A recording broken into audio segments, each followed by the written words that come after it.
Yo soy fan de los survival. No voy a mentir.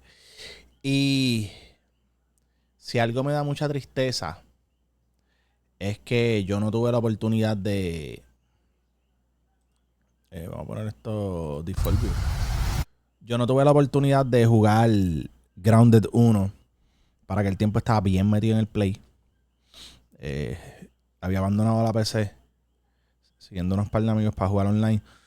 En fin, no tuve la oportunidad. Ahora estamos jugando en PC. El Game Pass se está poniendo buenísimo. Creo que es momento de jugar Grounded pronto. Vamos a ver esto.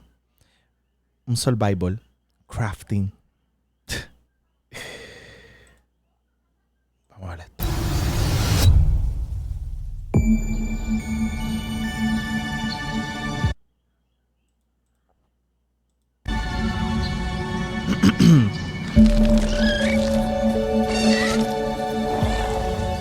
We're so proud of Grounded. What started as a small passion project to make a quirky game where you're shrunk down to the size of an ant, trying to survive in a backyard, grew into something way bigger than we ever imagined. Over 25 million of you jumped in, explored, built, crafted, and fought off giant bugs together. Y'all helped make the entire experience very special to us. The team's been cooking up a ton for Grounded 2, and we're so excited to talk about it. I had to grease some palms to steal a bit of time from the direct to give you a deeper look. There were so many possibilities and ideas that didn't make it into the first game. So with the sequel, we have the chance to dream bigger. To achieve those dreams, we partnered with the amazing folks at Eidos Montreal. Together, we're taking Grounded from the backyard to an even larger world, the Brook Hollow Community Park. Mundo más grande, el Unreal Engine 5, estamos ahora, When we started working on Grounded 2, we knew that we wanted to make a bigger world. Fortunately for us, Eidos Montreal became our main partner on developing Grounded 2. They have a lot of similarities to the sorts of things that are important to us at Obsidian. They tend to make very narratively strong games. They make games with really deep characters and great character progression. Yo lo estoy viendo HD, aquí, y se ve bien. Everyone at Eidos Montreal is thrilled and honored to be working with Obsidian Entertainment. Our two studios share a lot of DNA. The same things that are important to Obsidian Entertainment are important to us. Man, what the fuck, man? Uno aquí tranquilo viendo, ¿sabe? Yo, relax, bro. And consequences, player communities, and doing justice to great IPs and great franchises. The fact that we're the first partners that they're working with to make a sequel to their franchise feels like we're an important part of their history. The events of Grounded 2 take place 2 years after the first game. The same 4 teenagers are returning. So there's Max, Hoops, Willow, and Pete. They're a couple years older, which means they've gone through a bit more high school, a bit more mature. It's 1992. The world's a little bit different. Ya quiero hacer mi casa. We're still in that fun, nostalgic era of the early 1990s. ¿Es los qué? Los 90. La nostalgia invadiéndome. La nostalgia. In Grounded 2, we're moving the action out of the backyard and into the Brook Hollow Community Park. Not only is it bigger, it allows us to tell a lot more stories and Creo que llegué en buen momento. by exploring what the community of Brook Hollow has been up to and what they've been through. The park overall is about 3 times the size of the backyard, and our initial starting area is actually the same size as the entire backyard from the first Grounded. The reason we wanted to move into a park wasn't just to create a bigger world, but was to give us the opportunity to explore the community of Brook Hollow and what secrets have they been hiding. What we love and what we're excited about in terms of the park is the opportunity to create environments and landmarks that are mundane at normal size, but are colossal wonders when you're the size of an ant. Everything from a giant trash can to a community picnic table or a snack bar. All of these areas come to life in a brand new way. Damn. Part of the fun in Grounded 2 is that the park was evacuated really quickly right before our teens were shrunk. And that means that the park has been sort of turned upside down and is in a topsy-turvy state. And that leads to really fun environmental storytelling, but it also leads into the creation of amazing biomes for our characters to explore. One of my favorite examples of this is the ice cream cart. In all of the commotion, the ice cream vendor's cart has been knocked over and its contents have spilled out into the ground. And what this means for our young adventurers is that they'll be able to explore this frozen cave of interesting challenges and colorful Lovecraftian horror. We have one anthill that's actually somebody decided to bury a bunch of toxic stuff in the park. And so there's all these toxic chemicals underground. The environment looks very cool and very spooky with all of these sort of chemical pools. And of course, nothing can live down there except for one type of insect, the cockroach. We're oftentimes reinventing environments, and in future updates, you're going to see a ton of new stuff. You do a lot of fighting against insects of all shapes and sizes. We didn't just want it to look better, we also knew we wanted to add a new layer of strategy. The changes that we've made aren't limited to tuning animations, or adjusting attack or defense numbers, or making characters or insects move faster or slower. But we did all that too, but there's also an entire sort of rock, paper, scissors strategy involving light attacks, heavy attacks, and blocking. We've also added dashing as a new way to both get out of danger quickly or jump in for a quick attack.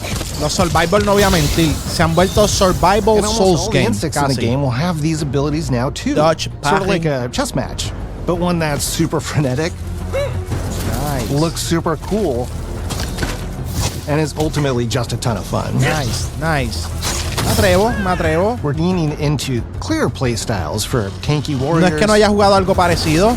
Low defense, high damage rogues, effect-wielding mages, and ranged hunters.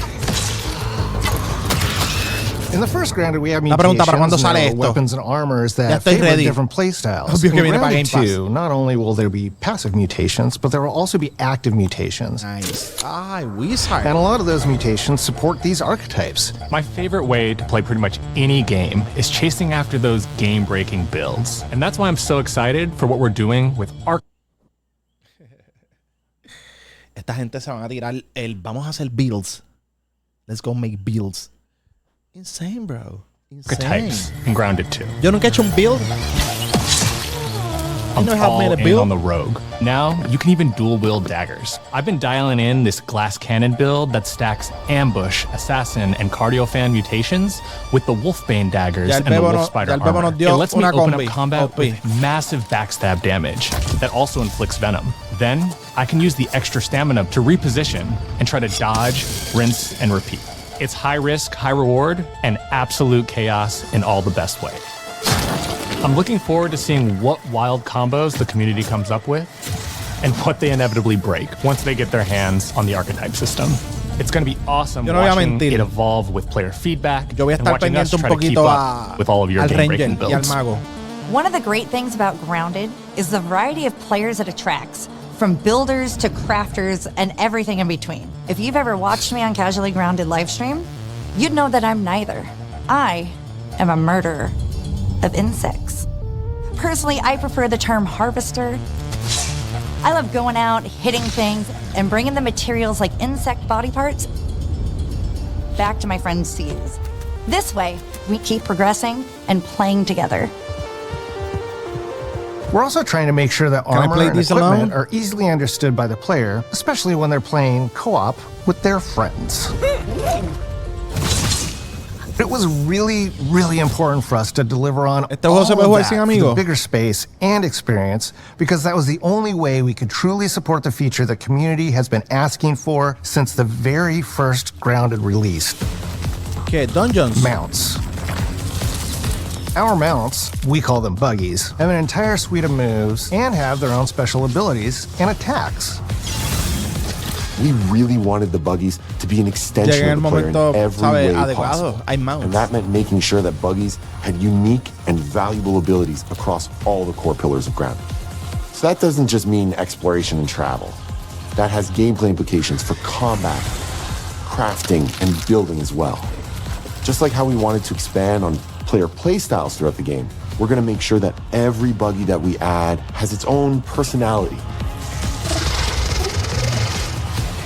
The Red Ant Soldier can enlist up to 2 Red Ant workers to follow you around and help you out. If you get into combat and you don't want to fight while you're saddled on your buggy, you can jump off and they'll fight right alongside you and provide support. Ark Survival. The Orb Ahora Weaver puedes tamear. buggies are a little less useful when it comes to general utility, like building a base or harvesting. Let's go with but taming. They're awesome when it comes to ¿Y combat. cómo te los consigues? Sure, their defenses aren't super strong, but they're heavy hitters. They're also super fast and they have some great special abilities, like a scream that allows them to stun lesser-powered insects, and the ability to shoot webs and entangle other creatures. So the Orb Weavers won't be your base building buggy. You should use the Red Ant Soldier for that. But they're super fun for exploration and combat. Red Ant Soldiers and Orb Weaver Spiders will be available at game preview launch. There will be others in the future, but those are the 2 we're starting with. The connection that our Grounded community has with us is something we want to keep forging with the sequel as we make an even bigger game than the original. Pretty much from day one, we knew we wanted to return to game preview for Grounded 2. Sure, it comes with some trade-offs, like the game's not done and it's out to the world, but there's so much value in building it alongside the community. Buggies change how you traverse and navigate the park. Este es un juego bien casual. What we're doing El with día que yo vaya a jugar esto, Grounded 2 tengo que is we're estar bien actually keeping tranquilo y bien zip lines relajado. held No back, so puedo, we can see how players engage with buggies, and then nadie we me can puede tweak. interrumpir. El día que yo venga a jugar esto es para que nadie me moleste. ¿Sabes? Literal, me voy a sentar a jugar esto. Por favor, ¿qué pasó? Me fui en el play mode. Bye. Zip lines to bring them back over time to really complement that buggy experience and make exploring the park far more fun. That kind of feedback loop helped shape the original Grounded, and we wanted to shape the design for Brook Hollow Park, archetypes, buggies, all of it. We also learned a lot from that first time around. One thing that stood out immediately, players blaze through our content, especially the story. That makes sense. Story, characters, world building, that's kind of Obsidian's thing.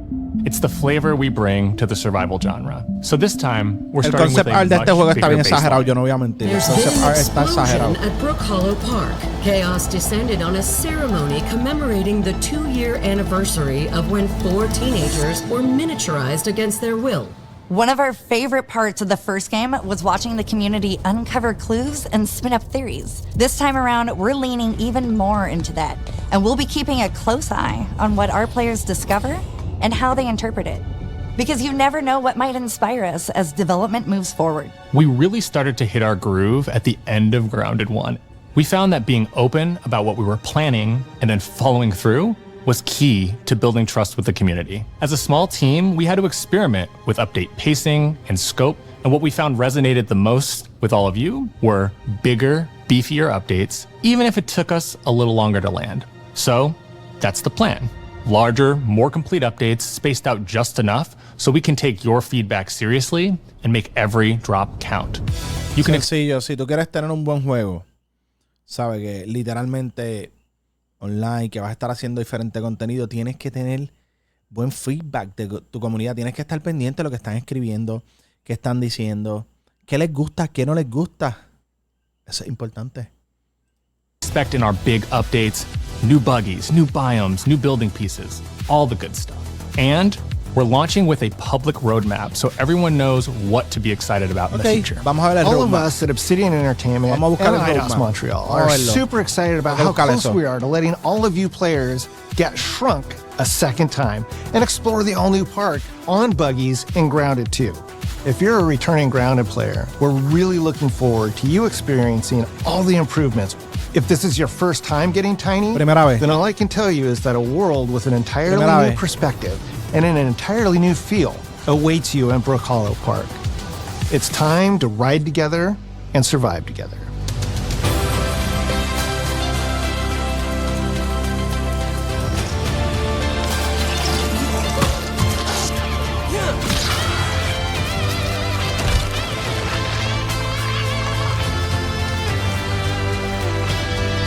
La pregunta, ¿esto viene para Game Pass?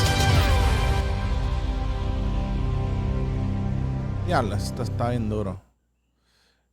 Asumo que sí. Wow. ¿Se podrá jugar más? ¿Cuánto podremos jugar este año? Esa es la pregunta. ¿Cuánto podremos jugar este año? Vamos a ver. Les digo en diciembre. Corillo, si me quieren seguir, pueden seguirme en Facebook, Instagram, YouTube, TikTok, Twitter, X, para que vean todo y sean parte del Journey. Los veo.